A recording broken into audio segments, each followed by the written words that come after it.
Street Fighter II merch goes into overdrive. Nintendo neuters Mortal Kombat. And the World Wide Web goes open source. These stories and many more on this episode of the Video Game Newsroom Time Machine. I've been waiting a long time for a chance to say this. Stop the presses. Requiescat in pace. Makes him crazy, man. What is a man? It's me, Mario. What a mess. Get over here! Please save me.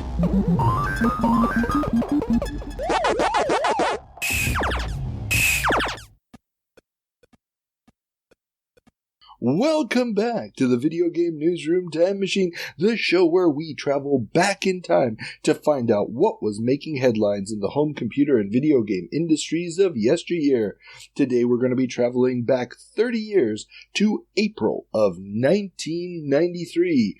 I'm your host, Carl, and I'm joined again by everybody's favorite co-host, John. Welcome back to the show, John. Everybody's favorite host? Yeah. Depending on how you define everybody, that's an accurate statement. Asterisk. But seriously, thanks for having me back. It's been way too long since we finally got to do this. Yeah, I missed you, man. I missed you. It's always good to have you here. So, for those who are not in the know, John is one of the three co-hosts of one of my favorite podcasts, the Retro Game... Oh, no, I just screwed it up. Retro Game Squad. So, John, tell us, what you been up to? Oh, I've been prepping for... Well, we've released a couple episodes since I've been on last. We're prepping to record our next episode, 2D Platformers. It's going to be a fun one. So, yeah, well, I mean, you guys have covered variations of that with different consoles and stuff. Are you going for any particular theme with the 2D platformers, or... Well, we did 3D platformers previously, so like we're talking about the introduction of Mario 64 to the scene, fully polygonal 3D. It had been done before. We actually mentioned Alpha Waves the last time, which is one that I grew up playing on DOS and all that. But it's like the first like console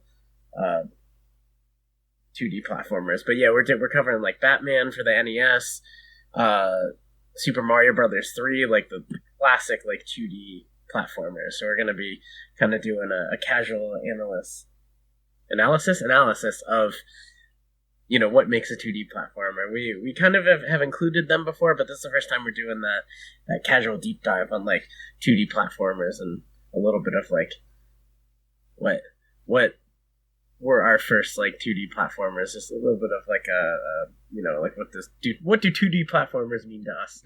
Spin to it. So it'll be fun. I'm looking forward to it. Cool. Yeah, no, me too. It is definitely a genre that I have extremely limited experience with, being a computer game kid. So the handful of classic console style 2D platformers that I grew up with are very, very limited. So it's always fun to explore that with you guys, especially since Alex has the deep bench knowledge of this stuff. Absolutely. He's on the other end, too, because he grew up with Ninja Gaiden and all those games that I can barely get past the start screen without dying. Yeah, no, that game... I'm sorry. Well, my problem is, with Ninja Gaiden, for me, it's still the arcade game, or Shadow Warriors, depending on where you're at. That is for me. And when I played the NES version, I was like, what the frack is this? Why can't I do the cool, you know, somersault where I grab somebody and throw them against a telephone booth? I mean, where is the fun part of this? So, yes. But yes, I do appreciate the game for what it is. Just, yeah, I still remember that disappointment the first time. I was like, wait, this is what? But, yeah. Fun. Okay, we have a lot to cover today, so... with no further ado and the obligatory podcast banter out of the way, let's get ready for our first segment. And remember, everybody, just a little show note to all of those who might want to complain. When we are talking about April 1993, we are always discussing news stories appearing in magazines and newspapers cover dated April of 1993, so obviously the stories happened at some point before that. Please don't send me any emails about that. You can send me emails, though, about everything else at videogamenewsroomtimemachine@gmail.com. Link in the show notes, because trying to type that out is way too long. As well as the links to all of our socials. We're still on Twitter, as long as that's still around. Mastodon, Instagram, Pinterest, you name it. We post stuff. And also, let us know if the idea I floated last time about a Discord server is something that you think would be good. If you're a fan of the show, please let me know.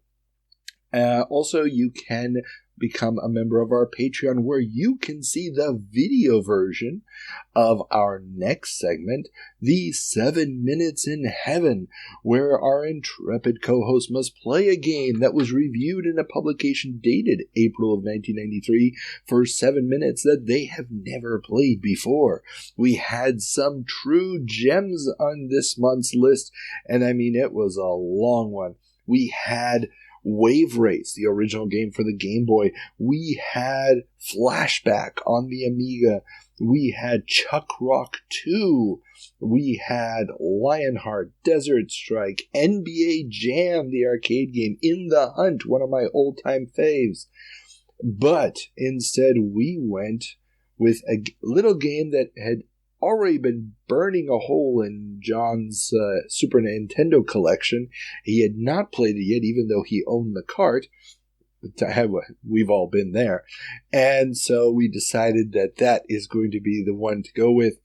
That, namely, King Arthur's World. So, John, are you ready? Let's do it. Awesome.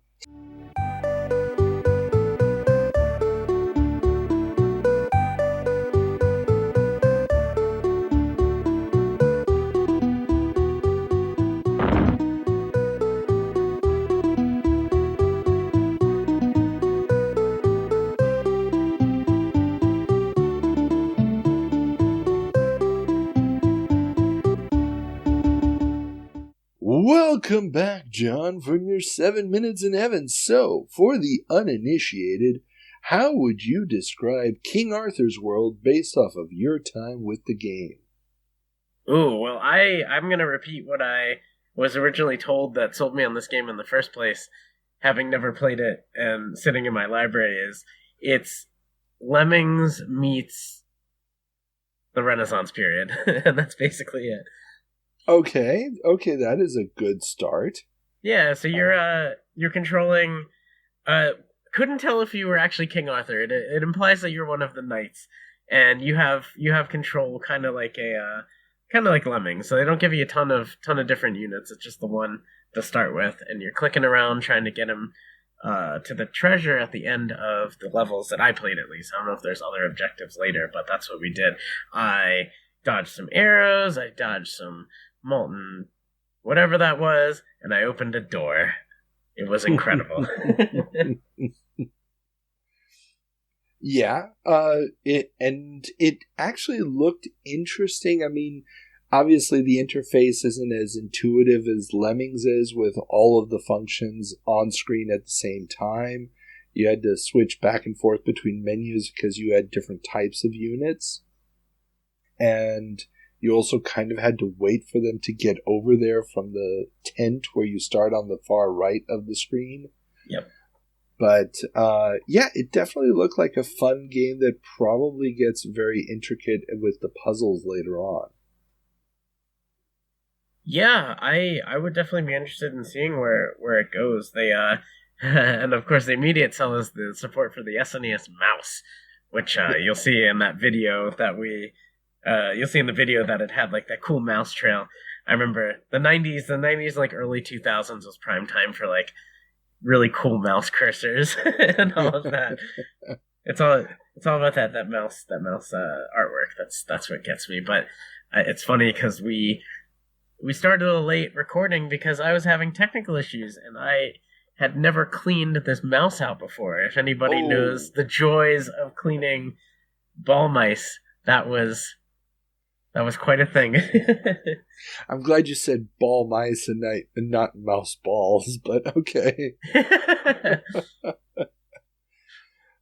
Yes, as someone who worked in computer labs in the 90s at universities, I can tell you there is a countless number of hours of my life that were spent opening up the mice, taking out the ball, the old Microsoft ones, and then you had that wonderful, basically circle of gunk and goo and dried something that was right where the ball hit the rods. Yeah, that was fun. Yeah, that was exactly it. I did a test run. So in order to not spoil the 7 minutes, I did a test run in Mario Paint and realized that it was like doing this, like, it was going up and then turning at like 90 degrees really sharply. And I was like, yep, that thing's definitely slipping on some racetrack of grime around that cylinder on the inside. So, but I had a good time with this one. This one was cool. We were talking a little bit that it hails from Argonaut Software, which I thought was a highly successful company, and I'm finding out that was not the case. Well, I mean, Argonaut was successful in the sense that it's one of the UK developers that actually makes it into the 2000s, but they're a company that is always developing interesting ideas and just never quite nails the execution. Got it. So, I mean, FX Fighter, if you've ever played that, it was supposed to be a one-on-one fighter for the Super FX chip. Nintendo decides to pass on it. It then gets released as a DOS game. It's not very good.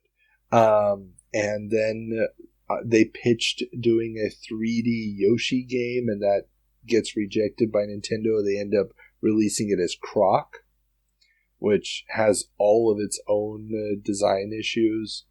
And then they end up with Malice, which was going to be their big breakout hit for the PlayStation 2, which bombs terribly. And as far as I know, the last gasp of the company was Catwoman, based off of the Halle Berry movie. And yeah, both were phenomenal successes, and everybody better off from. And that's why we're up to Catwoman 12 now, right? Yes. Yeah. Yeah. So I mean, they're an interesting company that have done some fascinating things. I mean, Jez San, I'm probably mispronouncing the name. He's one of those child prodigies from the 8-bit era in England, and releases his first game in '84. The guy really does know his shit as far as programming and everything else is concerned, but the company just never quite nailed the gameplay. And I think that's just it's a shame, but that's what the really innovative companies do. They don't always get the balance right, but they give us some great ideas, and you got to appreciate them for that. Yeah, I'm a sucker for those kind of developers. Like that's my bread and butter there. Oh yeah, I mean, you shoot far higher than you can. Then before you get those extra 6 months of fine tuning, it's like, oh, we got to pay the bills, so quick, get this out. And yeah, a lot of their output feels that way. And yes, I've been trying to get an interview with Jez San for a while, but he did not answer my requests. But then again, that was when I was just starting out. He was one of the people on my short list right at the get-go. So I should probably try it again and see if I can finally get him to come on. But he's totally listening and is going to drop you a line like tomorrow. It'll be okay. Definitely. I am sure of it, because especially since I've said such glowing things. And I really do mean it. I mean, there's always something interesting about what they're doing, and it always feels like there's that one little thing missing, that one little element missing. But oh well. Okay.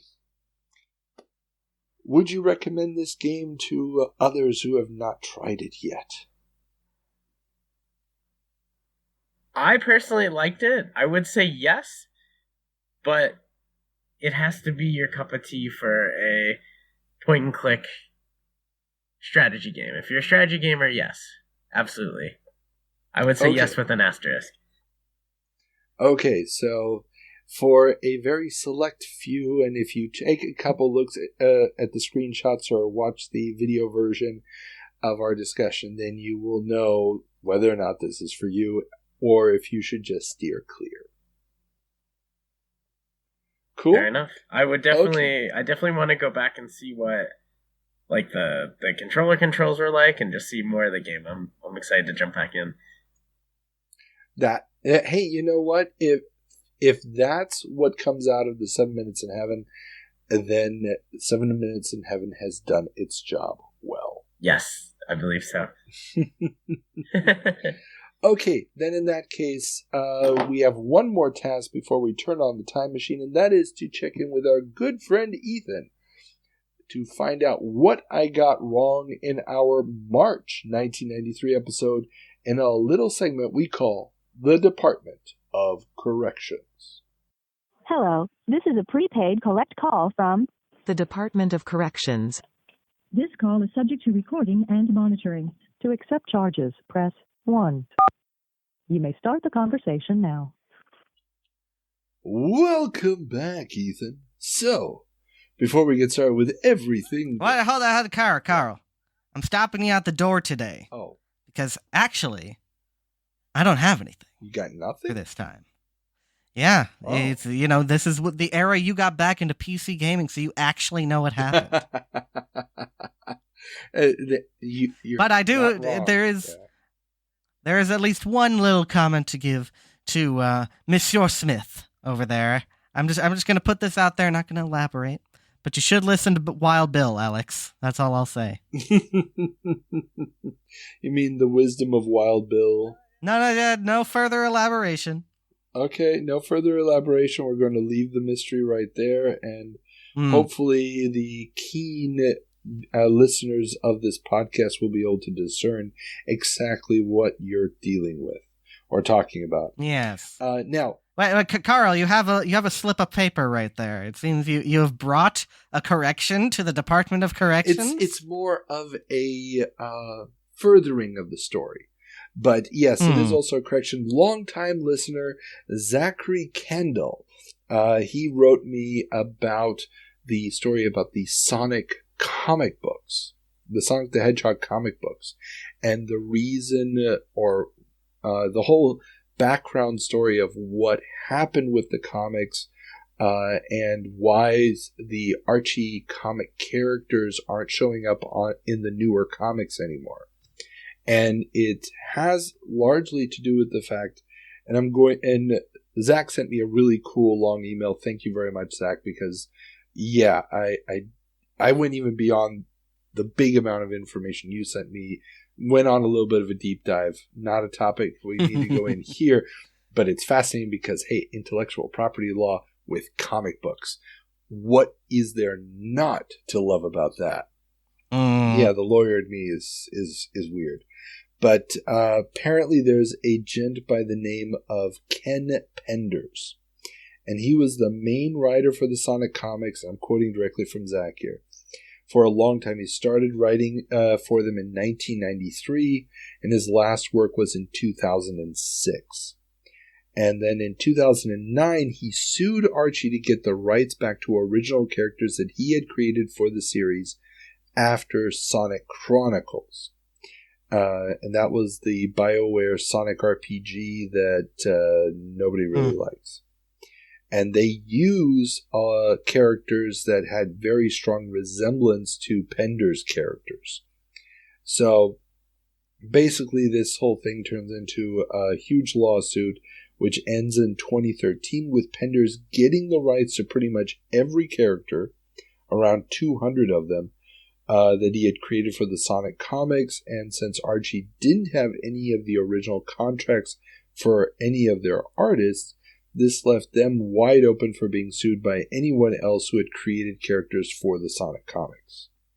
So after the lawsuit, Archie tried to retcon out or write around Pender's characters. Then they tried to reboot the series, sticking just to characters from the games, but they stopped publishing the series at the end of 2016, and the licenses went over to IDW Publishing, who started a brand new Sonic series in 2018. It looks like basically Archie Comics' notoriously bad business management screwed the pooch on this one and did not lock down the work for hire status of the whole thing. And so the very rich tapestry of the Sonic comic books ends up basically having an less than interesting end, unfortunately. All right, that is your comic book room time machine for the evening. Yeah, I would not have looked that up, so thank you very much. Yeah, it's actually there's a whole bunch of twists and turns in that story in addition to what Zach wrote. Again, I'm not going to go into it here, but fascinating topic. And actually, I'll put a link to it in the show notes. Toy Galaxy, Toy Galaxy, a YouTube channel, does a bunch of history on pop culture stuff. They just did a video about the Sonic cartoon, and it was actually two different cartoons that premiered basically at the same time from the same production company. Yes. And one of them laid the foundations for what would be the Archie comic book for the most part, while the other one was more kid-friendly and happy-go-lucky. And the weirdness of one of them was designed for ABC Saturday Morning, the other one for syndication, and all this stuff. Very, very interesting. So, Adventures of Sonic the Hedgehog and Sonic the Hedgehog. Exactly. And why they were created differently is kind of interesting and says a lot about the cartoon market at this point in time, which, of course, is all going to be turned on its head the moment the Power Rangers shows up. But, oh well. Okay, so if that's it, then that is it, Carl. I will see you next time, Ethan. You escape unscathed. Better luck next time. I'll get you next time, Gadget. Oh, and it's funny because you say that because Inspector Gadget and the Sonic cartoons were both from Deke, but okay. Huh. Yeah. As always, thank you for your service. Beep beep. I am honored to be on a recording where there are next to no corrections. My hat's off to you, sir. What can I say? Occasionally, this does happen. And I'm glad that I could share this historic moment with you. This is monumental. I'm going to get this engraved on a plaque, and it's going to be a thing. Yeah. Until, of course, it's not a thing, and there's a million things to correct. But hey, that's part of what it's all about. History is, or what do they say? Journalism is the first draft of history. Yes. And we're looking at journalism, so I guess we're gonna flub it, but it's all good. We're trying to be as accurate as possible, and that's why there's the Department of Corrections, just to keep the record straight. They keep the lights on. Yeah, that too. Okay, we're done with all of this. Let's turn on the time machine and head back to April of 1993.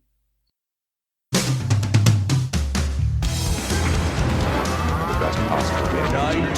1993. Kid to point a gun at a television set. Welcome back to April of 1993. John, what's our first headline?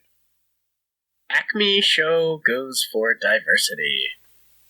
With Street Fighter II still sucking all the air out of the ever-diminishing coin-op video game industry, the arcade manufacturer's show, Acme, had a diminished portion of it dedicated to video games, while redemption games and other coin-operated amusements ramped up. Notable video standouts were NBA Jam, a myriad of one-on-one fighting games such as Fighter's History, and more SNES to Nintendo Super System ports including Pushover and Star Fox, the latter of which would never actually get released. What was Pushover? Pushover is a game by Ocean Software out of the UK. It's a single-screen puzzle game using this ant character who was used in the promotion of potato chips or some junk food. Okay. But it was a really cool game. They ported it to the SNES. I played it back on the day on the Amiga. And so you'd start with this screen, usually with multiple levels and a bunch of dominoes. And you would then have to move the dominoes around to make sure that when you knocked them over, they would all fall over.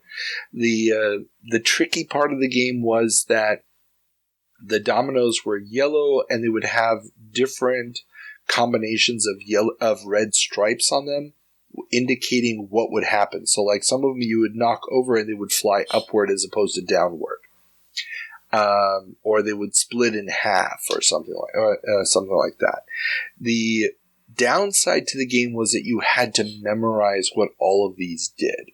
If you didn't memorize them, forget about it. There was no point in even trying because it was just going to be a huge frustration. I remember I had a magazine review of the game that had listed all of the different striped dominoes. So there was like a guide in there, and I had that open the entire time I was playing because I just could not remember what all of the different dominoes did. But once you got the hang of it, it was a really cool, figure out the level, figure out where everything's going to go type of game.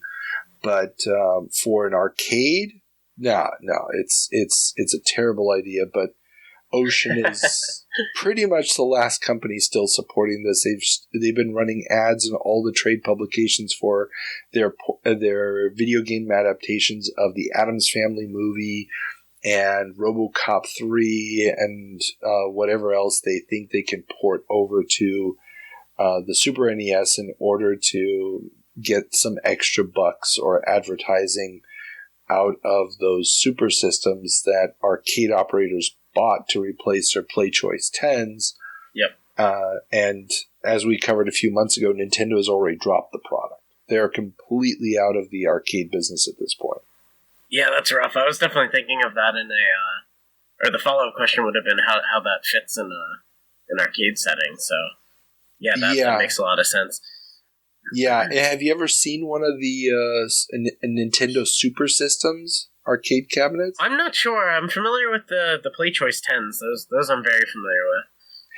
Yeah, well, they dissed the traditional, arcade cabinet look, and it's got this weird thing that's sort of emulating a 6-button Super Nintendo controller on it. Yeah, I played one once. It was super uncomfortable, a super pain in the butt, and and even Star Fox, which is, of course, a Nintendo-published title, another company has bought the license to release it for the Super System. Oh, wow. Yeah, I'm just looking it up online. These look weird. They almost look like beefed-up kiosks at like a retro store at the time. Well, not retro store. It would have been current.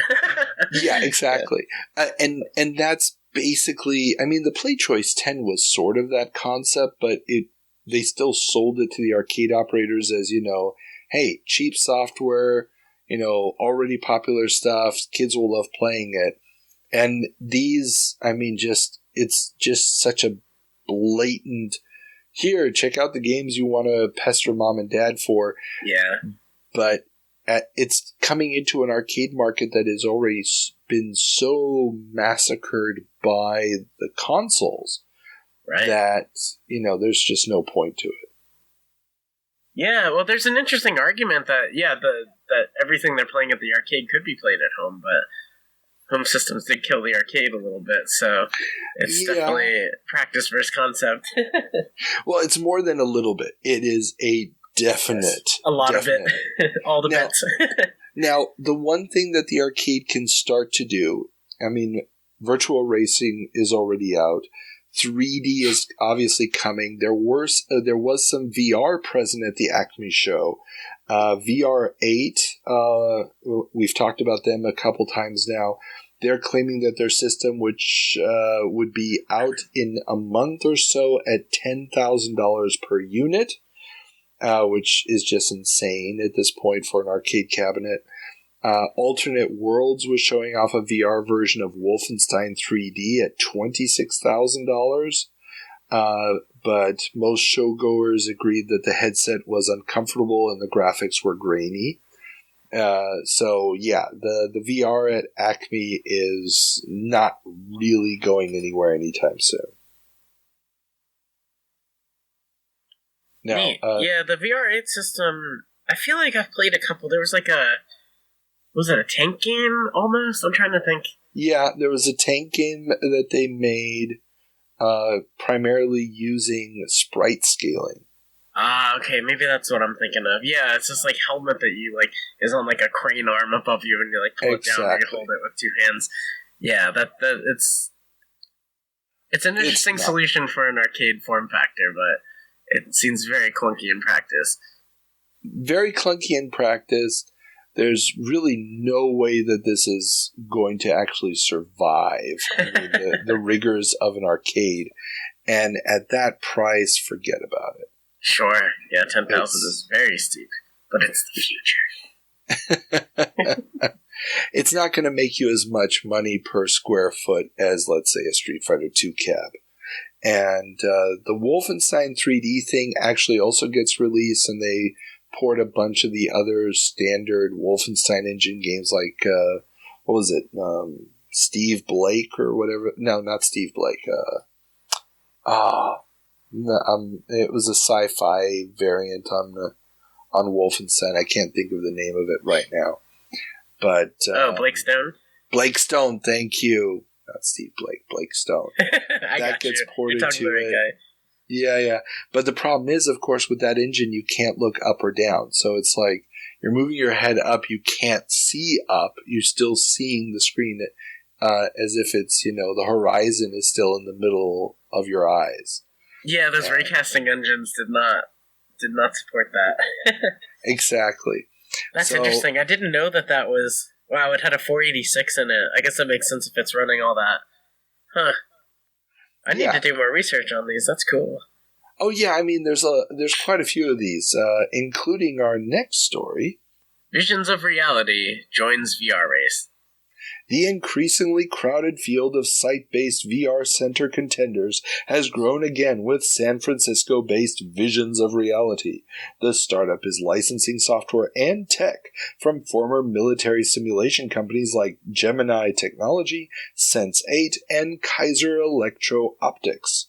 Brian Duke, formerly of Capcom, and Visions of Reality founder Dan Rice were both roaming the floor at the Acme 93 show to get to meet some operators, talk about their needs, and make sure that their product would fit into the coin-op market.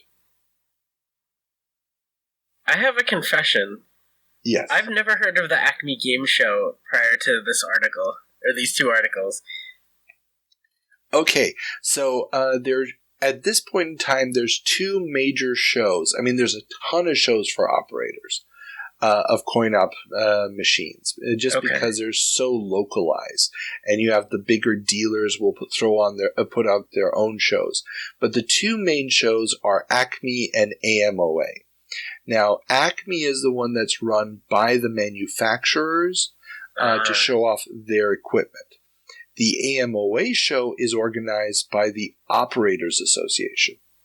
And that is the one where it's a little bit more geared to the operators. Obviously, the manufacturers are there to show off their wares, but the programming around it, how best to invest in all this stuff is really geared for the operators. Got it. And yeah, so this is where the Acme show comes in. It's And it's not necessarily where they're going to be showing off all the new hotness, but it's one of 2 opportunities per year to show it off. Neat. Yeah, I guess this is pre-forums for these type of operators, I guess, or an in-person trade show. Yeah, and I mean, considering that a lot of this equipment is big and heavy and bulky, you're not necessarily going to be, traveling around the country with these prototypes to show them off to people. Sure. So having one place where everybody's going to really helps out. And I talked to one of the former heads of the AMOA, of the Operators Association. I've talked to some arcade operators, and they talk about these places as these shows as extremely important for them to really figure out, what are we going to invest in? What looks like an interesting thing, what's going to fit in our arcade, what's not going to fit in our arcade. This hands-on moment with the equipment is extremely important for these guys. Yeah, it's as much innovation for gaming as well as what's going to fit in arcades. It's got to be very cutthroat to figure out that perfect formula. Well, and that's one of the interesting things here about this company, Visions of Reality. I mean, they're bringing in a guy who's got experience. I mean, Brian Duke had been at Capcom. I think he was at Atari before that. Or, no, he was at Nintendo, sorry. He had been at Nintendo before that. Dan Rice is new to this, but this is all coming on in the wake of big military cutbacks after the Gulf War. So the first Gulf War, and so a lot of these tech companies that had been doing military research are looking elsewhere. They're looking at the private sector now for who to sell their tech to. I mean, this is how one of these military simulator companies ends up basically licensing a lot of their tech to Sega to make the Virtua games. And so the Model, I think it's the Model 1 board already, or maybe it's just the Model 2 board, I can't remember now, but is licensed from one of these military simulator companies. And that's where Gemini Technology is coming into this. But yeah, so there is a follow-up article in the LA Times. Just spoiler alert, Visions of Reality is not going to amount to anything. But in the LA Times in September, they've got a profile of the company. They're about to launch their first game centers, and the game centers are supposed to feature 36 pod units with VR goggles, apparently abandoning any plans for coin-op locations. So, they basically come to the conclusion that people like VR8 hadn't reached yet, that you can't put a $10,000 or $26,000 device in a typical arcade, but they're hoping with the standalone location that they can pull it off. And we've talked about this the last few months.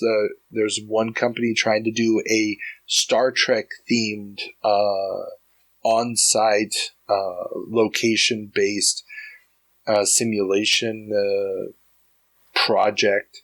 I'm running out of nouns to describe this stuff. And that was Laserdisc focused, right? No, that was the one from 40 years ago. Oh, okay. Yeah. Different.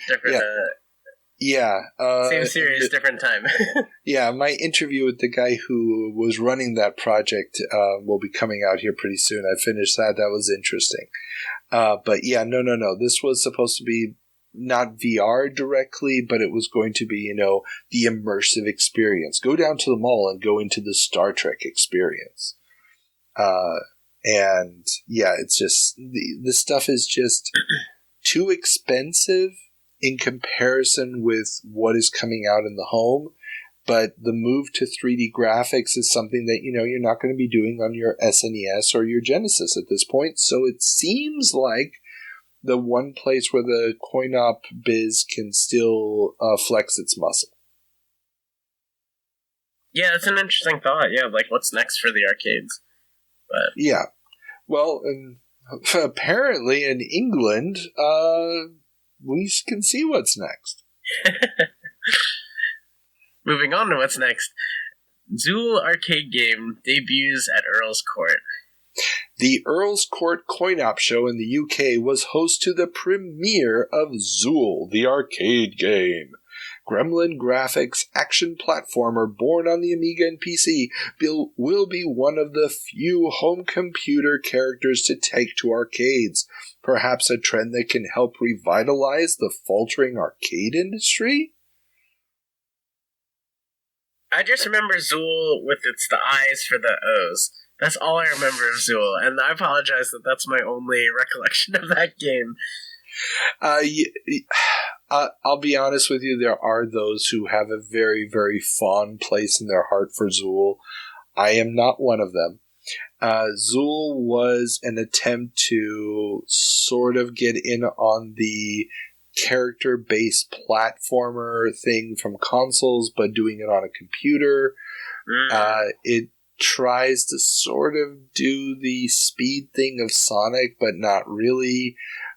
It is horribly annoying in all the bad European platformer stereotype ways. It also sold a bunch of... Well, it has advertising in it. It's sponsored by a brand of lollipops called Chupa Chups. And these candies show up everywhere, so suddenly you're supposed to be a ninja from the nth dimension, and your first level is basically jumping around Candyland. And it makes no goddamn sense, and is unbelievably hard on your eyes. Yeah. Now, yeah, I think that Candyland level is the only screenshots I've ever seen of that game too, so that explains a lot of my confusion. Yeah, and they made it the first level because obviously that's where the sponsor wanted their stuff, and it's just annoying. They make a sequel. It gets ported to all the major consoles of the time. I mean, I think it hits Super NES, Genesis, Jaguar gets a version. But yeah, trying to bring this out as an arcade game in this market, I guess it makes sense because you could probably run this thing off of a slightly souped up Amiga. It'll look okay. It would be relatively cheap in comparison with other machines. The problem is, even if it's super, super cheap, if nobody's going to throw quarters into it, it's still too expensive because of the opportunity cost of what you could make if you had a decent game in the box. Yeah, that's fair.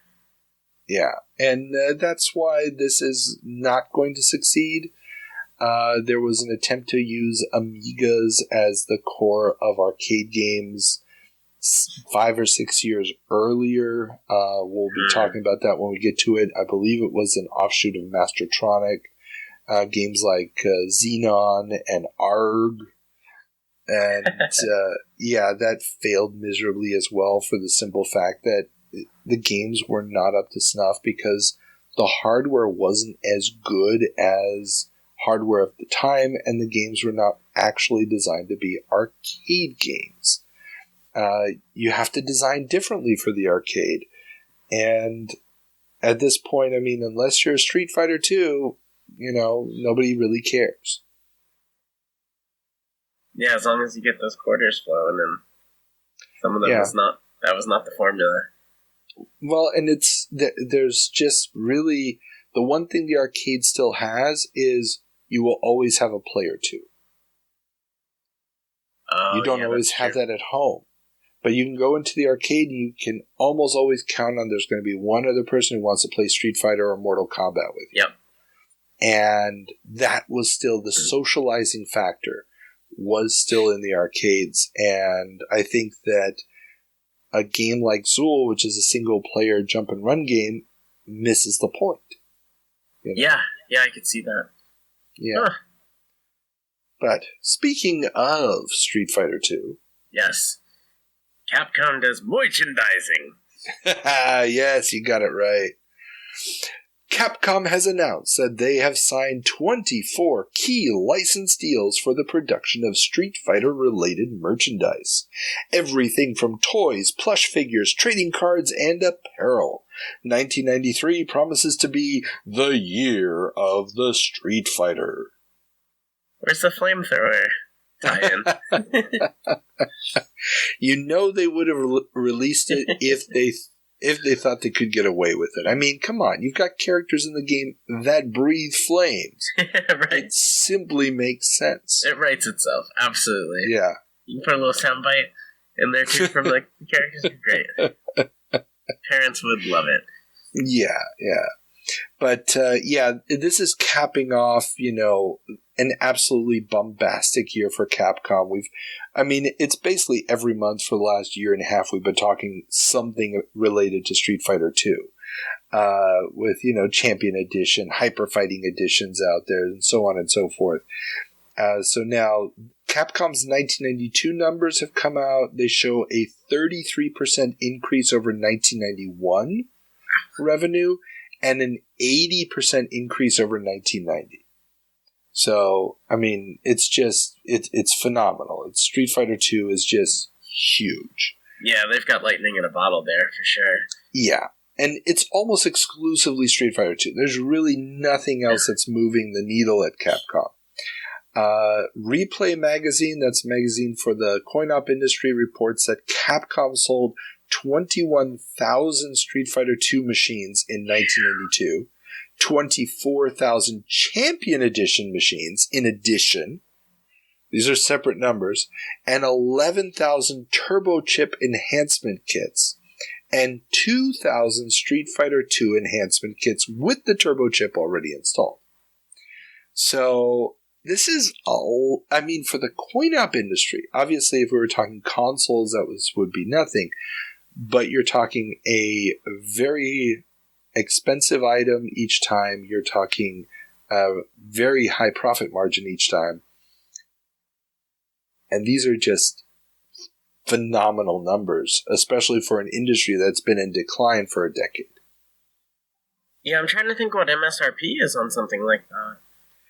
A Street Fighter 2 machine, I'd have to look at some of the numbers. One sec, I can pull up the magazines and actually tell you what the list price and some of the ads are for these things. Yeah, you're probably looking at $2.5, $3,000 for a cabinet, maybe $4,000. Yeah. And I don't have exact prices here, unfortunately. I could not find them now. So you start adding this up, that's pretty hefty. Now, just for the enhancement kits, you're probably talking more along the lines of 1,000, 1,200. Yeah. And they can charge top dollar because operators are fighting over these things. We talked about it a couple months ago, how there was a scandal because it looked like Capcom was teaming up with some of the operators in bigger cities and giving them preferential treatment, and the AMOA was confronting them about it because they wanted everybody to have the same option of getting a hold of the Champion Edition boards, because at this moment in time it's pretty much the only thing that's earning money. Of course, Mortal Kombat is slowly coming up from the rear and is going to not dethrone Street Fighter, but is definitely going to take a number 2 position. Sure. Now, just to give a general one more bit in the fiscal report, Capcom is expecting great things from their new releases as well. They're hoping to not just have the one horse. And there's games like The Punisher, which is a good, but it's just basically side-scroller. Slam Masters, which is going to be a wrestling game up to 4 players. And yeah, they're not going to be the lightning in the bottle that Street Fighter was. But they do promise that Street Fighter 3 would be out in September. And this was a promise that they made the previous year too. And we'll try another September edition. Yeah. Yeah. There's going to be a few more versions of Street Fighter 2 before we get to Street Fighter 3. Just a few. And all the Street Fighter alphas. And, yeah. But Capcom is going to milk this for whatever they can. Absolutely. So we've talked about VR arcade games, 3D arcade games, 2D arcade games. Let's talk about the black sheep. American Laser goes after Picmatic. Oh, yeah. Spanish coin-op manufacturer Picmatic has ruffled American Laser Games' feathers at the Acme 93 arcade game show in Vegas. Picmatic's new Laserdisc-based shooting game, Zortan Brothers, looks an awful lot like Mad Dog, with its cheap Western setting and bad acting. American Laser says the game infringes on their IP rights and has filed suit in federal court to stop sales of the game. That's hilarious. We're talking about people doing the best at arcades to the worst at arcades. They're literally fighting over being the campiest on the block. Oh, yeah, but, I mean, at this point in time, you can't forget that Mad Dog McCree and these laser disc-based light gun games are actually doing very well. Sure. I mean, Mad Dog McCree 2 was one of the games shown at Acme, and is coming out. They've already got Space Pirates out there. They had the drug-dealing one set in Miami. They even had a Gallagher game where you're shooting watermelons and shit. I mean, that's incredible.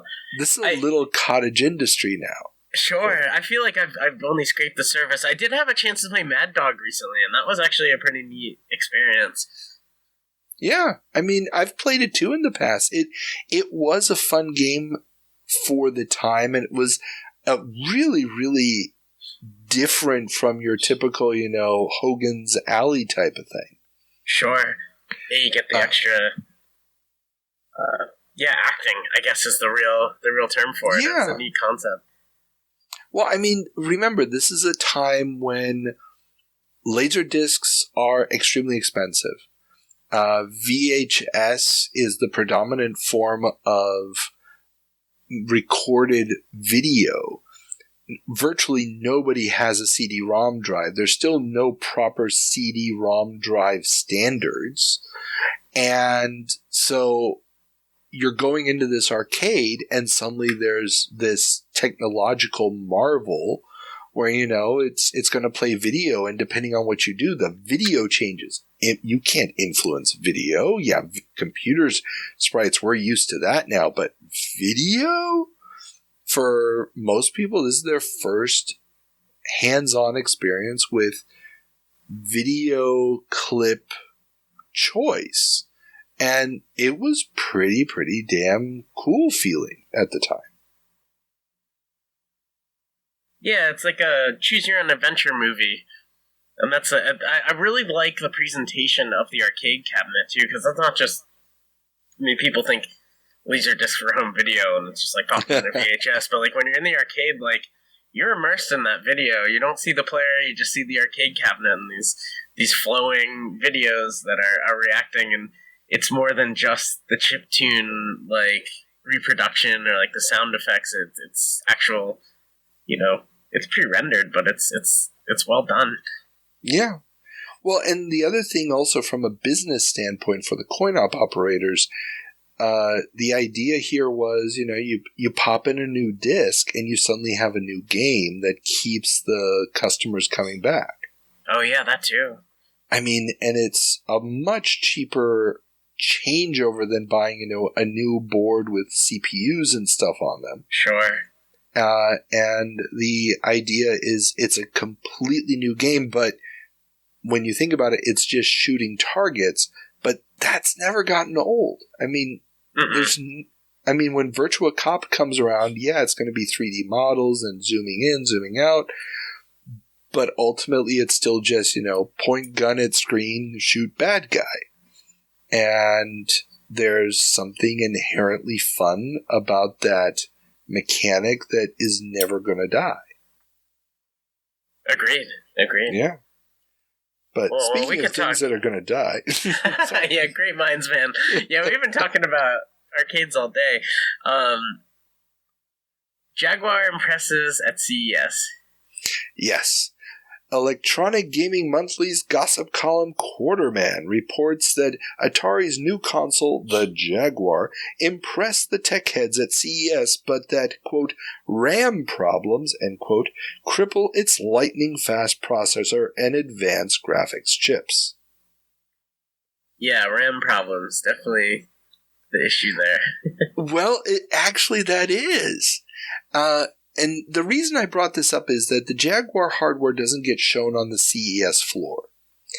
And so the Consumer Electronics Show, which happened in January, most of the magazines have already released their reports on that show and all the new products that were shown.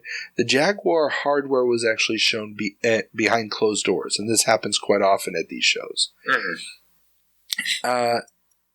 What strikes me here is that already at this point, they know that there's something wrong with the RAM access speed. And it's not actually the RAM, and everybody can go back and listen to my interview with Leonard Trammell, because son of Jack Trammell and head of software at Atari at this time. They screwed up the design of the machine. There's an actual hardware problem that basically means that you can't use the entire speed of the buffer. The throughput from one chip to the other isn't as fast as it needs to be to really be able to coordinate the chips properly with one another. Oh, wow. Yeah, I remember the whole system was based on everything being able to talk to everything all at once. Exactly. And when you have a little bit of a bottleneck, that's a bottleneck for the whole system. And similar to what happened with the Commodore 64, where they deleted by accident some of the lines on the motherboard, which would have given much faster access to the disk drive. This is going to be the crippling factor. And Leonard told me that they knew exactly that this problem was there. He told whoever was making the call, and he was told it's got to get out in time for Christmas. Ugh. Fixing it would have meant delaying the console past Christmas. And so it had to go out with that failure, that flaw in it. Oh. But the fact that they know it here already, I want to know how. He must have gotten word from one of the developers. One of the software developers. That's the only thing that makes sense here. That some software developer spilled the beans. And I just thought that was super interesting to add in here. But, oh well. Speaking of success stories. Yes. Connex Multisystem is back. English firm MSU has teamed up with Taiwanese manufacturer TXC to revive the Connex dream. The new specs call for a 32-bit processor, CD only, and should be out by the end of the year, with 8 to 10 launch titles and 150,000 units projected to be sold. Initial launch plans are for a release in England, followed by the rest of Europe. What is this? Oh, the Connex Multisystem. Okay. And we talked about this a couple years ago. Connex was an English manufacturer of joysticks. Pretty good joysticks. And they thought that they were going to make the jump from joystick manufacturer to console manufacturer by teaming up with the same team that ultimately is going to be making the Jaguar hardware. And they were going to make this system where the console was built into essentially a steering wheel. The steering wheel, because that was their expertise, was joysticks, was going to be reconfigurable into a flight stick, into a joystick, controller, etc. And they even had this weird chair that you were going to be able to mount it all on. And they were going to harness the great power of the English and European software houses to truly be a competitor to the Japanese manufacturers. And the project ultimately ends up going kablooey due to a variety of problems, not least of which is the fact that they didn't really have a lot of great software lined up. They didn't have enough money to launch this thing, and the hardware, the computer hardware inside never really gets completed. So it's basically a cluster all around. But now it's relaunched. They're promising all of this. Obviously, it's not going to come to fruition. But the Taiwanese company will ultimately release a version of the controller as a standalone device. It was called the Power Chair. Yes, the Power Chair. That is a very concerning image that I found first looking at this, this console. You mean the blue and white Power Chair? Yes, that's the one. yeah. That picture was in every magazine for a while. It was weird. It's the only way I can describe it is concerning. Yes, it's either the most comfortable thing in the world or something that is truly going to break in about 5 minutes after you sit in it. Exactly. Oof. Well, moving on to more concerning. SNES MK to be neutered. Acclaim has announced that the Super NES version of Mortal Kombat will have some of the fatalities modified to meet content standards set by Nintendo. The Genesis version will bring home all the gore, though. This is among a backdrop of growing outrage by parent groups over the arcade smash. Yeah, that's a big one. This was hot during the Nintendo era from Sega, right? Oh, no. Nintendo is 1989 during the launch. That's 80. That was Michael Katz. Yeah, that was Michael Katz's campaign. So, no, we're way beyond Nintendo at this point. They just had their big one was, why would you buy a Super Nintendo with only like 4 titles when you could have the entire library of Sega games? And then they moved on to Sonic the Hedgehog as their, the thing, why would you play a slow game like Super Mario Kart when you can have Sonic who's fast? That's where we're at right now. We're in full-blown console war. Blast processing hasn't shown up yet as a term, but that's coming. Got it. And this is basically setting the stage for the violence in video game hearings in Congress and all of that other stuff. This is going to be what propels it. I mean, had Mortal Kombat just stayed in the arcades, probably wouldn't have been that big of a deal. But it's coming home, and Nintendo is going to pretend that they're the good guys by censoring it. Got it. Yeah, I wonder what the impact of that stance. Their sales numbers. Oh, it's going to massacre their sales numbers. The Genesis version is going to massively outsell it. Everybody can go check out my interview with Mr. Fischbach, the co-founder of Acclaim. We went deep into this one in our discussions. Oh, cool. And, the Genesis version massively outsells the Super NES version. And there's a reason why Mortal Kombat 2 is not censored on the SNES. So, there's a reason. Yeah, because they were not going to lose out on those sales again. Right. That makes sense. Yeah. Well, talking about... Yeah, sorry. Oh, man, no, you're fine. I'm not as hot on my segues this time as I normally am. Yeah, I was going to say, talking about losing out on sales... Yes, losing out on sales. John Madden goes rental only. EA has announced a new rental market-only game, John Madden Football 93, Championship Edition, which is identical to the regular game but features 38 teams that were championship teams from between 1966 and 1991. Now, has that affected rarity for these types of games? This would be an extremely rare cartridge because it was only available through rental stores. And I don't know if it was a Blockbuster exclusive. I didn't see that information. But, at this point in time, Blockbuster is the 900-pound gorilla. Yeah, absolutely. That's not an exclusive that I was aware of until just now. I wasn't either. Huh. Yeah, no, that's a neat... it's an interesting time because rental stores... I mean, nowadays we know the rental stores are just non-existent or it's all digital, but at the time that was a huge platform for them that they could potentially exploit. Exactly. And I'm not quite sure where this came from. I even posted a question about it to the Gaming Alexandria boards on Discord.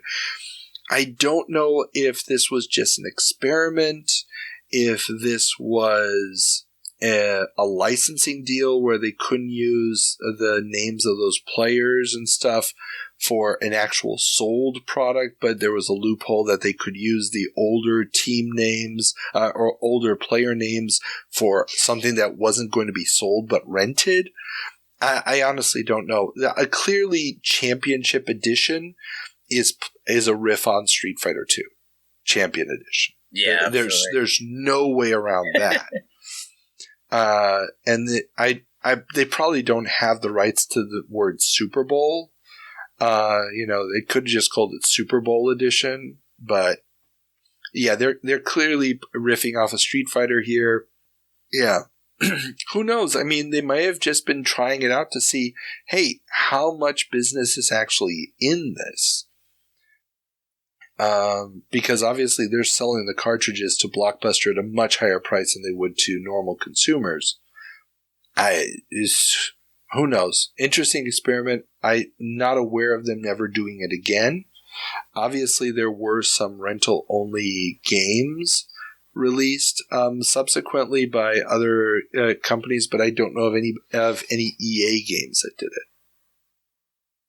Yeah, that's fair. Just an interesting footnote. It's one of those things that kind of came and went. It was important at the time, but I mean, it's just another Madden game. Well, it's identical to Madden 93, except, now you can play some historic team configuration that wouldn't normally be in the game. Sure, but to the right buyer, or the right renter, I should say, that's a big deal. Oh, yeah. I mean, nowadays, it's people spend tons of money to buy a DLC so they can have old teams and stuff. I mean, it's crazy. Yeah, absolutely. Well, moving on to other Genesis games, Sammy shuts down Treco. American Treco or Trico, I'm not sure how it's supposed to be pronounced. Yeah, I'm not sure if I pronounced that right either. Yeah. Corporation, the subsidiary of American Sammy that was created to release Genesis games bypassing Nintendo's ban on companies publishing titles on multiple systems, is being dissolved as Nintendo has dropped that policy. The last title to bear the Treco name will be Sorcerer's Kingdom. Sorcerer, I haven't heard of any of those. I'm just hearing about... There's a lot of firsts in this episode. Yeah, I mean, none of these games are what you would call great, unbelievable classics. But this is interesting just because it does show how far Nintendo has fallen at this point. And it's also a good sign of just how powerful Nintendo had been in the years leading up to the console war, because they could force these companies to bend over backwards, start subsidiaries, do all this weird stuff in order to bypass their rules. Yeah, that's an interesting point. That's Nintendo with their endless quest for quality. The seal of quality. You call it a seal of quality. I call it mafia methods of doing business. Tomato. You said the quiet part. I mean, basically, they had been acting like mobsters and monopolists, and now there's real competition on the market, and they are desperate to get those third-party titles. Just like with Mortal Kombat, I mean, they're making the call, we're not going to have the fatalities in there. Mortal Kombat 2 is coming. They will have the fatalities in there because they need those sales. They cannot be seen as the console that doesn't have the hot games from the third parties anymore. Sure, yeah, they definitely take hits on the numbers when they do that. Yeah. And they're going to take a massive hit when they decide to go out cartridge on the N64 for that reason as well. Yeah, that's true. Yeah. All right, well, I'm getting tired of talking about consoles. Let's move on to my favorite topic. DOS 6.0 learns to compress. DOS 6.0 gets an early review in this month's issue of Byte magazine and is lauded for its new comfort features, such as easier installation of hardware, being able to boot to a, quote, clean version of the OS to help fix problems with autoexec.bat and config.sys files, and a new file compression feature that nearly doubles available hard drive space, a growing issue with ever-increasing file and program sizes. Yay, new DOS. Yeah. And I mean, 6.0 is, with the clean version, is basically the forerunner to safe mode. Yeah. And this is really, for the first time with DOS, you could say they're trying to make it user-friendly, and I'm being very, very lenient there with that definition. But you can you know that Windows 95 is coming. There's more and more rumors about what it will and won't be able to do. It's obviously not called that yet. But 6.0 and add-ons to Windows 3.1 are clearly setting a path and the infrastructure that will be 95. And yeah, that especially that doubling of space when they introduce this, Bill Gates is going to come out with a T-shirt that says, double it or something like that. That's a huge deal because, yeah, software sizes have just been growing and growing and growing. Yep. And the hard drives haven't been keeping up, or at least not in an affordable way. Right? Yeah, I remember hard drives at the time being megabytes, and that was on the low end. Oh, yeah. 20 meg hard drive will cost you more than the computer. That's the one. Alright, well, with Microsoft trailblazing, they're bound to ruffle some feathers. Microsoft gets sued for violating patents. The controversial concept of software patents rears its head as Microsoft gets sued by data compression company... now I forgot to write the name of the damn company in here. I forgot the name of the company. This is so embarrassing. In the elusive company X.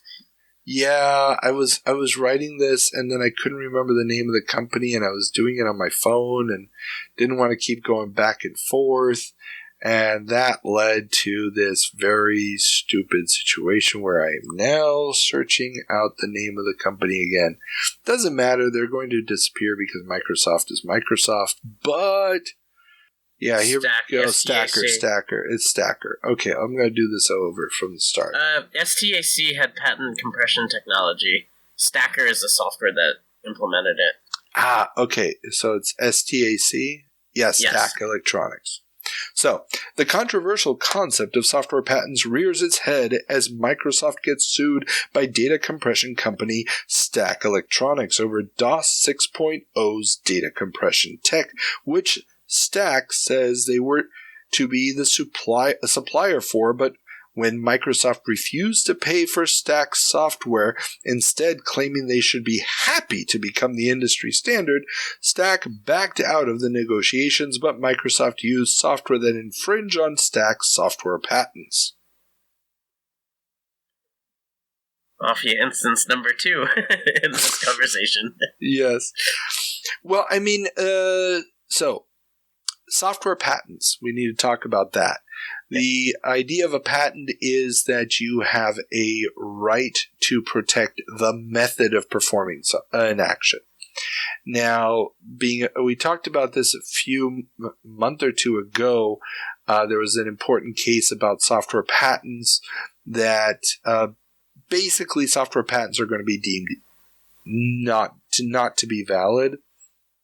There's a way around that where you say, well, doing a certain thing is not automatically, but if you do a certain thing by asking a computer to do it, then it might still be a valid software patent.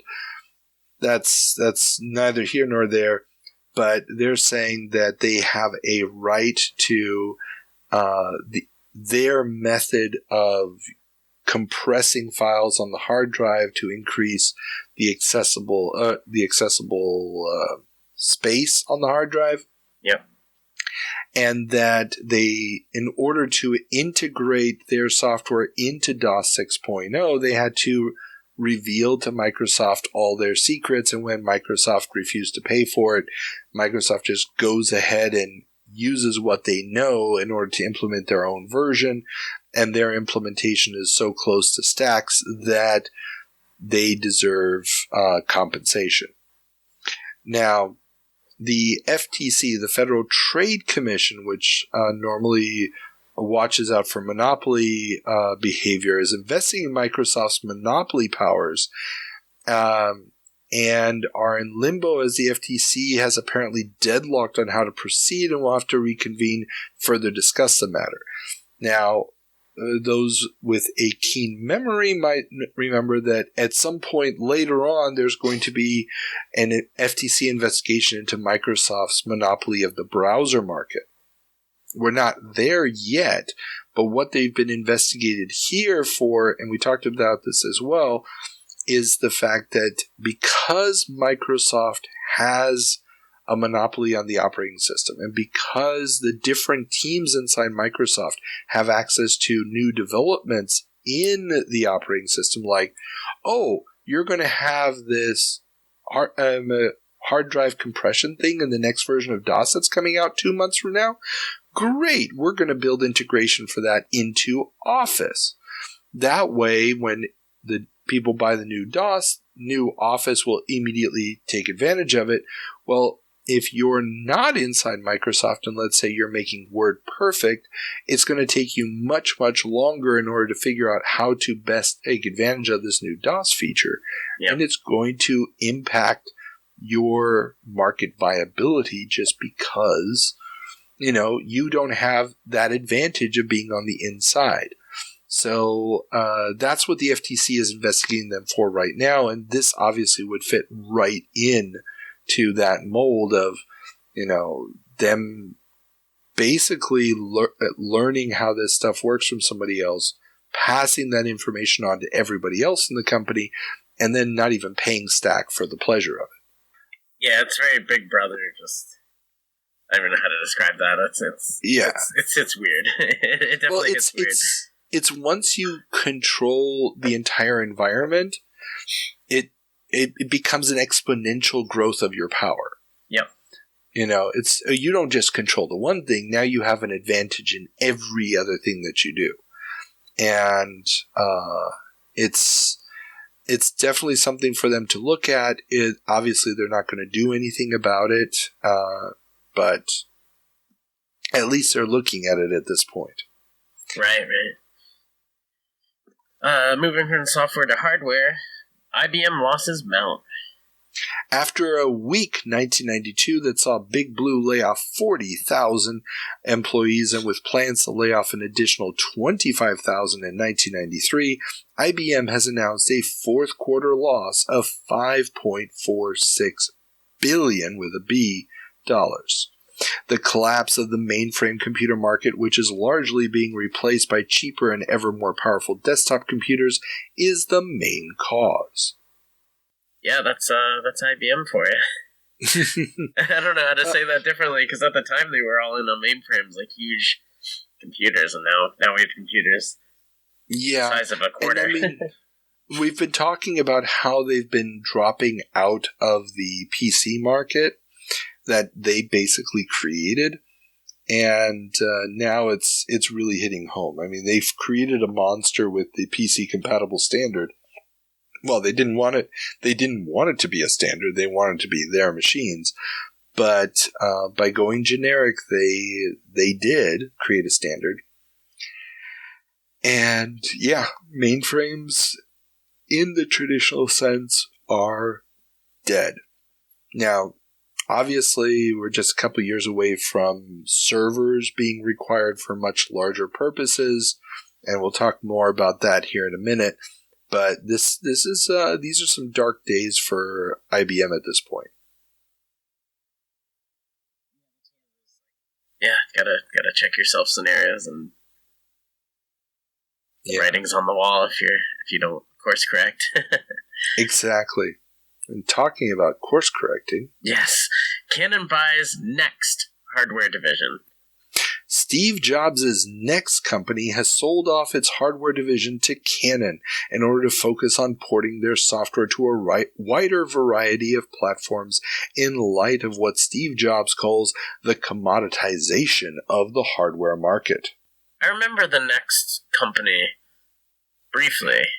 Yeah, this was Steve Jobs' attempt to make a educational computer that was, going to be user-friendly and do all these cool things. And so he shipped it without a floppy drive in the early 90s, which makes no goddamn sense. I was going to say. Yeah, that basically sank the machine before it even got started. But then again, hey, he's going to do the same thing in a few years, and it'll actually work then. So he's just a little bit ahead of his time. And the company is basically hemorrhaging cash. He needs to do something. And so he's going to try to rejigger it into a software company, got rid of the hardware, and now we'll see if the next operating system and the graphical programs and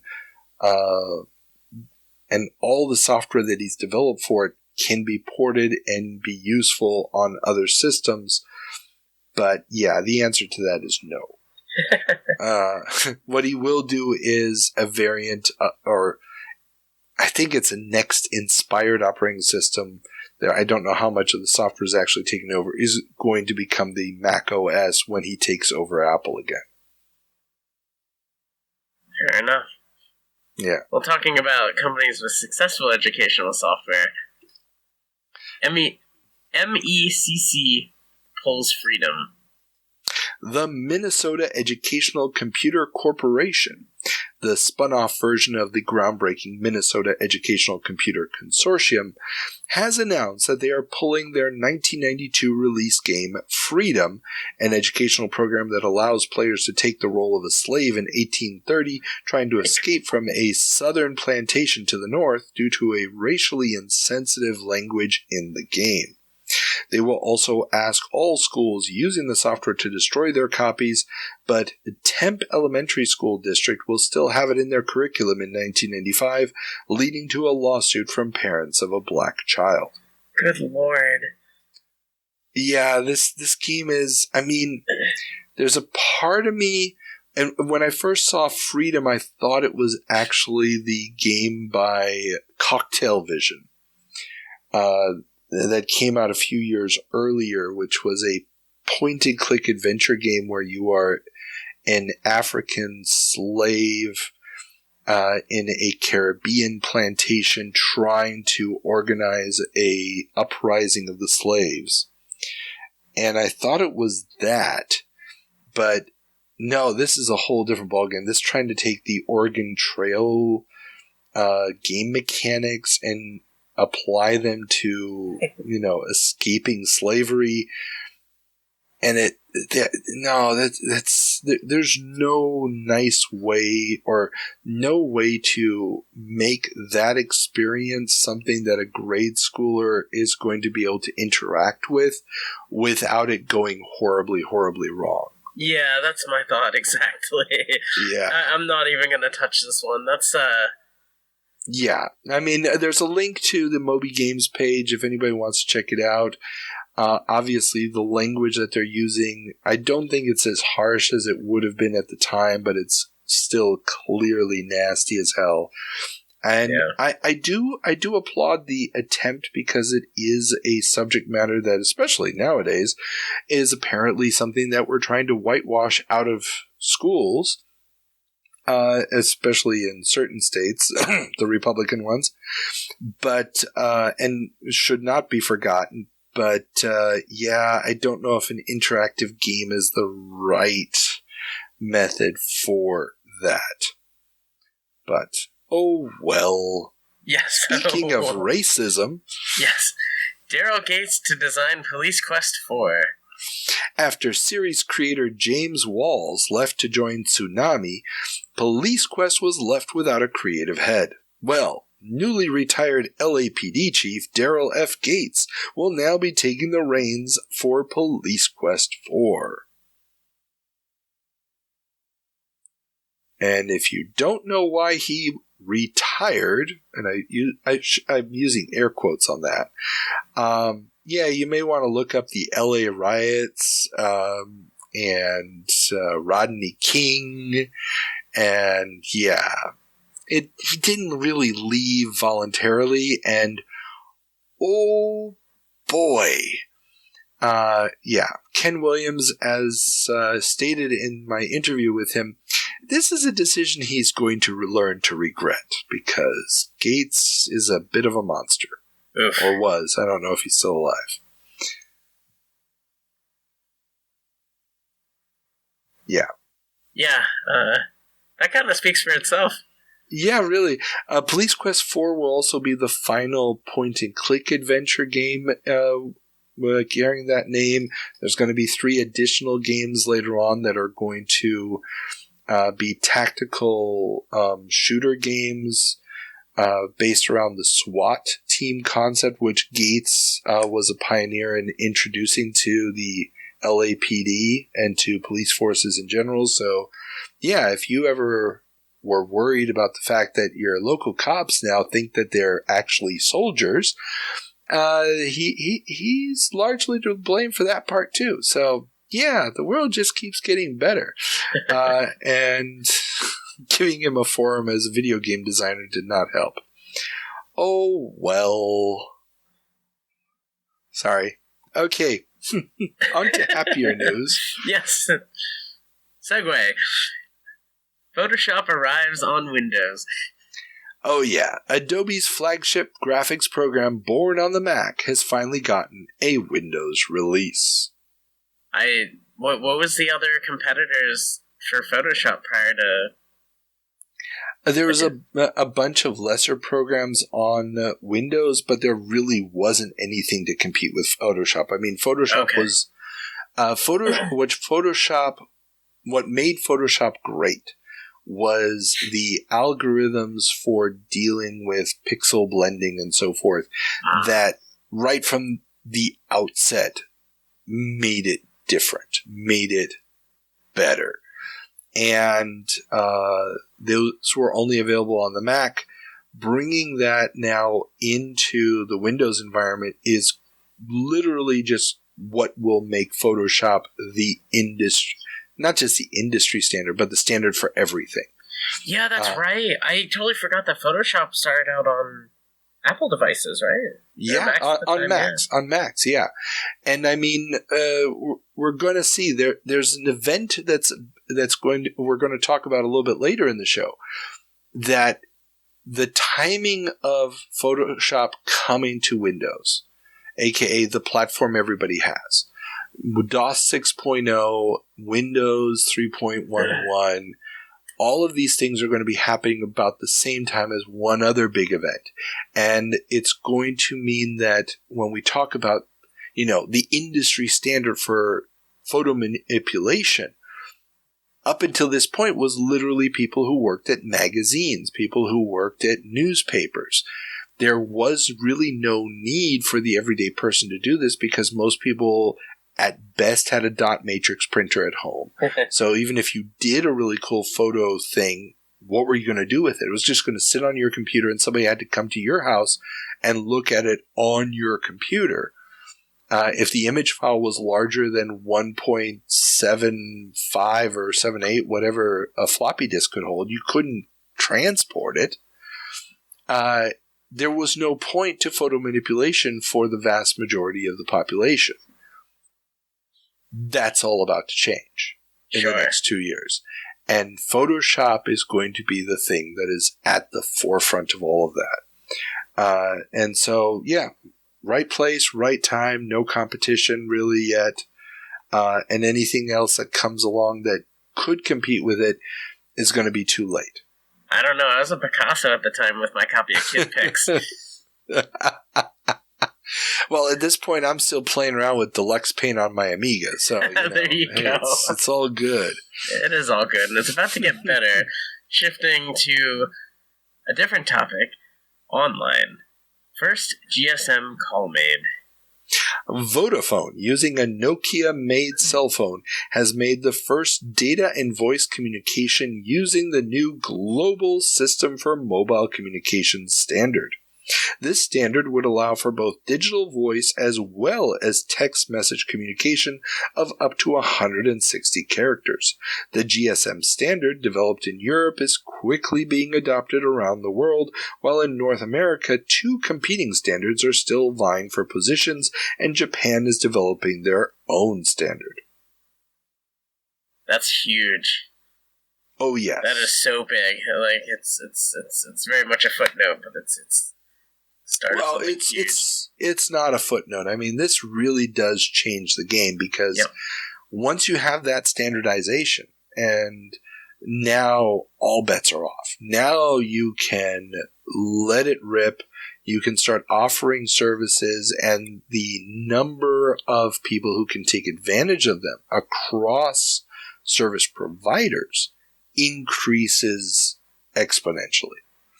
So this system's going to keep going. It's going to replace the existing analog cell phone networks, and it's going to be around until 3G comes along and replaces it. So this is going to be very, very big and very important for the European market and a lot of the developing world. Obviously, 3G is going to finally bury it. But that's also going to require the next generation of smartphones. So this is what, for most of the world, is going to be the system underlying all of those wonderful flip phones. Yes, exactly. Flip phones are very much a product of the time. Man, I still miss it. Every time I flip that thing open with my wrist, it felt like Captain Kirk. Yeah. So... I still miss my physical keyboards, but that's a whole other conversation. Oh, yeah. Yeah, me too, dude. Me too. Yeah, you're not alone. Oh, well. Yeah. Alright, moving on. NBC plans to bring news to the PC. IBM, NBC, and New Media, that's NUMEDIA, have combined forces to launch a test market for NBC Desktop News, a service targeting corporate clients offering a mix of text, video, and audio-based news, updated in real time and available to subscribers through PCs. The pilot project would allow users to specify types of data that they want and customize priorities, creating specialized news feeds to suit their needs. It'll never work. We'll never see news on the PC again. Yeah, I mean, I couldn't really find any good example of this actually launching in any large quantity. There's a New York Times article out of November that talks about this again. It's also linked in the show notes. But what caught my attention here was the fact that they're talking about the specialized or customized feeds. Yes. So that whole idea of what we get nowadays and what is going to be, again, I've been trying to hint at this, but the next story. When the web really gets going. One of the big arguments we're going to be having in 95, 96 already is people living in their own information bubble. People not getting general news, but only hearing what they want to hear and ignoring all the rest and only talking online to the people that agree with them. The idea that you can make money off of that is the whole business plan here. The idea that there's value in isolating the user and only giving them exactly what they want and instead of anything else. Basically, here they're pretty much saying it, as a time saver for executives. But it's the product that, you don't have to sit through an hour-long newscast. We're just going to give you the bits that matter to you. That has an extra value that people are, in this case, willing to pay for. That recognition, I think, is important because a lot of people it's going to take a little bit longer for people to realize that that's what's happening to them, and it's going to create the world we live in today. Yeah, that's a very interesting point. Well, 2 points. I wonder if this was whatever platform they made for this, was that what officially came out, or did somebody else was doing essentially do the same thing, and is that what we're seeing as a result of? What we're dealing with here is that the internet doesn't exist yet. There are some ISPs, very big ones, but this would have been you somehow connecting directly to their servers. Oh, that's why this has to be for business use. And this is also why IBM is involved, because, who else is going to make the servers that are capable of delivering this kind of content? Got it. Yeah, that makes sense. And then, the other... I forgot my other point. That's so bad. Anyways, we know how it comes. It's a very cool... Yeah. It's not going to happen, but... Yeah, it's very thought-provoking, the whole development, but... Oh, definitely. Yeah, well, moving on to another piece of the puzzle. Internet opened up.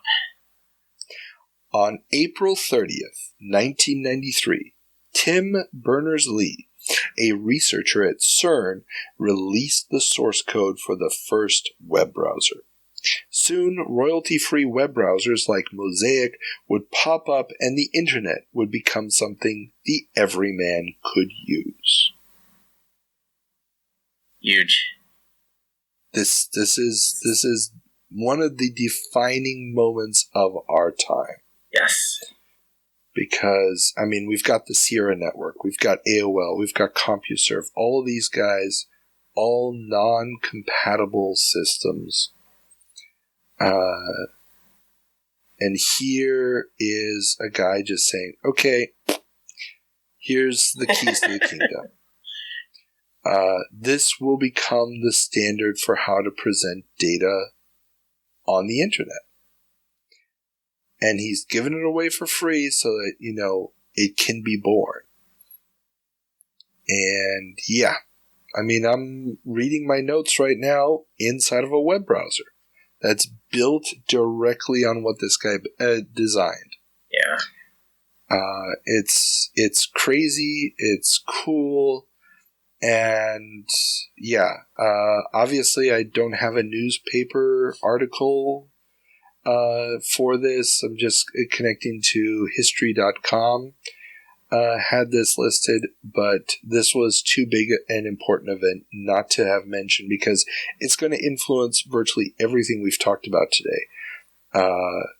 Especially the anything that has to do with information transfers. The Photoshop story changes dramatically because suddenly you can now have other people view those altered images that you've created. There's going to be a marketplace for this kind of work that is not bound to, well, now you've created, how well can you print it? And yeah, it's beautiful, it's scary, and our lives would not be the same without it. I was 5 or 6 at the time. I was, how old was I in April of 93? Math skills, not my strong suit. I was 16. Oh, wow. Yeah, that's... Yeah, I mean, and I remember talking to a buddy of mine in Argentina. I had just moved to Germany not too long before this, and he had a Sound Blaster card in his PC, and he also had a modem, and we were trying to figure out if it would make sense if you could record an audio recording, and if the file size and the speed of the modem would allow you to basically send it faster than just calling somebody on the phone. Weird. Yeah, that was the calculation, So it's like, okay, how many megabytes per minute or whatever, or kilobytes per minute did an audio file cost? What was the transfer speed? Could you, burst 20 minutes of conversation over in like a minute? And of course, through a phone line, so you would still be paying per minute for the phone call, but you could get all the data much faster. And obviously the math didn't add up. It was not an option. But those were the calculations. And of course, even if you could do it, the question was going to be, what does the protocol look like? It had to be a dial into the other guy's modem, as opposed to trying to do it over some kind of standardized interface that, would be available for everybody like we would do it nowadays. So, fun stuff. And we have one last bit in proper video game newsroom time machine tradition. We must mourn a loss. Sinclair User is no more. More than 10 years after its founding, Sinclair User, one of the premier Specky mags of its day, has published its last issue. With the Specky no longer being a commercially viable platform, the mag simply can't be sustained. The cover of the mag proudly proclaims it, quote, the Spectrum mag, end quote. And as far as I know, for that final month, it was.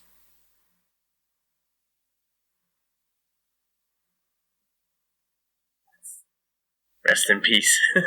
Yeah, it truly is the end of an era. There were a lot of other big mags. Probably the biggest contender in England, where the Specky was had its biggest following, was Crash magazine. They disappeared a while before. They actually ended up merging with Sinclair User. In Spain, there was Micro Hobby. That went under back in, I believe, 91. And yeah, the fact that the Specky still had a magazine 11 years after, or 10 and a half years after the machine launched, was pretty damn impressive. But yeah, there's simply not enough software coming out at this point with the advertisements that would be necessary to keep the magazine going out there, so they just finally called it quits.